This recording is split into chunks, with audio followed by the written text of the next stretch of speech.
রাখেন। লাগবে না। আরে টাকা নেবেন না তো রিক্সা চালান কেন? মামা কোনো সমস্যা একটু খুলে বলেন। আমার থেকে কোনো বিল রাখতেছে না, ভাবে আমি কিছুই বুঝতে পারতেছি না। কি আছে তুমি জানেন কিছু? ওই দিকে হলে যাই। ছি ছি ছি ছি ছি, এভাবে তোর মান সম্মানটা নষ্ট করলো। বস করতে হয়, বস দাঁড়া ডর করতেছে, কারা দেখতেছি না। কি ব্যাপার? কি তুমি কি মনে হয় আমার কিছুটা কইতে টইতে চাও? কত দেখি। বিয়াদবের বাচ্চা, এলাকার দেয়ালে দেয়ালে কি ছুড়ে বেড়াচ্ছিস? পুরো বলেছি আমি তোকে ভালোবাসি কিংবা পছন্দ করি। তোর মতো বকার ছেলেদের আমি কখনো পছন্দ করি না। ন্যূনতম সম্মান দিয়ে কথা বলেছি।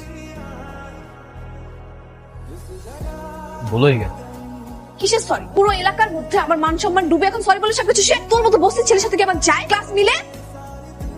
সরি বললাম তো, আমি বিষয়টা তোমার চোখে এমন আর হইছে আরেক